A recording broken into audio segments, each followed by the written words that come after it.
ಪರಶುರಾಮಪುರ.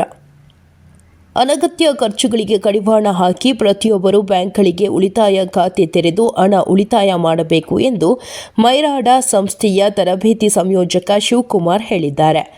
ಚಳ್ಳಕೆರೆ ತಾಲೂಕು ಪರಶುರಾಂಪುರ ಗ್ರಾಮದ ಮೈರಾಡ ಸಂಪನ್ಮೂಲ ಕೇಂದ್ರದಲ್ಲಿ ಆರ್ಬಿಐ ಸಾಧನ್ ಸಂಘ ಮಿತ್ರ ಸಂಸ್ಥೆ ಹಾಗೂ ಮೈರಾಡ ಸಂಪನ್ಮೂಲ ಕೇಂದ್ರ ಇವರ ಸಹಯೋಗದಲ್ಲಿ ಠೇವಣಿದಾರರ ಜಾಗೃತಿ ಕಾರ್ಯಾಗಾರ ಕಾರ್ಯಕ್ರಮ ಕುರಿತು ಮಾತನಾಡಿ, ಇಲ್ಲಿ ಹಣ ಉಳಿತಾಯ ಮಾಡುವ ಜೊತೆಗೆ ನಿರ್ವಹಣೆ ಮಾಡುವುದು ಕೂಡ ಅಷ್ಟೇ ಮುಖ್ಯ.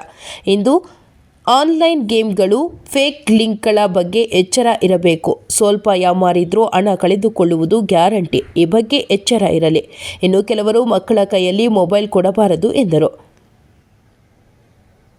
ಆರ್ಬಿಐ ಸಹಾಯಕ ವ್ಯವಸ್ಥಾಪಕ ಕೆಎಂ ಸತೀಶ್ ಮಾತನಾಡಿ, ಆರ್ಬಿಐನಿಂದ ಈ ಕಾರ್ಯಕ್ರಮವನ್ನು ದೇಶದ ಎಲ್ಲ ಜಿಲ್ಲೆ, ರಾಜ್ಯ, ತಾಲೂಕು ಹಾಗೂ ಗ್ರಾಮೀಣ ಮಟ್ಟದಲ್ಲಿ ಇಂತಹ ಜಾಗೃತಿ ಕಾರ್ಯಕ್ರಮವನ್ನು ಸ್ವಸಹಾಯ ಸಂಘದ ಮಹಿಳೆಯರಿಗೆ ಹಾಗೂ ಕೆಲಸ ಮಾನ್ಯರಿಗೆ ಹಮ್ಮಿಕೊಂಡಿದೆ. ಆದ್ದರಿಂದ ಎಲ್ಲರೂ ಇದರ ಸದುಪಯೋಗ ಪಡೆದುಕೊಳ್ಳಬೇಕು ಎಂದರು.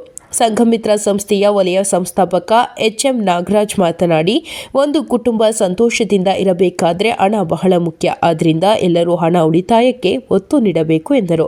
ಈ ವೇಳೆ ನೆರೆದ ಸ್ವಸಹಾಯ ಸಂಘದ ಮಹಿಳೆಯರಿಗೆ ಪ್ರೊಜೆಕ್ಟರ್ ಮೂಲಕ ಬ್ಯಾಂಕಿನ ವಹಿವಾಟು, ಹಣ ನಿರ್ವಹಣೆ, ಉಳಿತಾಯ, ಹಣ ಸಂರಕ್ಷಣೆ, ಭದ್ರತಾ ಠೇವಣಿ, ವಿಮಾ ಸೌಲಭ್ಯಗಳ ಬಗ್ಗೆ ಜಾಗೃತಿ ಮೂಡಿಸಿದರು. ಕಾರ್ಯಕ್ರಮದಲ್ಲಿ ಗ್ರಾಮೀಣ ಬ್ಯಾಂಕಿನ ವ್ಯವಸ್ಥಾಪಕ ಯೋಗೇಶ್, ನಿವೃತ್ತ ವ್ಯವಸ್ಥಾಪಕ ಸಿದ್ದಲಿಂಗಪ್ಪ, ತರಬೇತಿ ಮುಖ್ಯಸ್ಥ ರೋಹನ್ ಮಲ್ಲಿಕ್, ಸಂಪನ್ಮೂಲ ವ್ಯಕ್ತಿಗಳಾದ ರಾಜಾಚಾರ್, ಸುನಿಲ್ ಕುಮಾರ್, ಮೈರಾಡ ಸಂಸ್ಥೆಯ ಪ್ರಸ್ಥಾಪಕರಾದ ಜಯಲಕ್ಷ್ಮಿ, ಬಾಲರಾಜ್, ಪಾಲಾಕ್ಷಿ ಮತ್ತಿತರರು ಇದ್ದರು.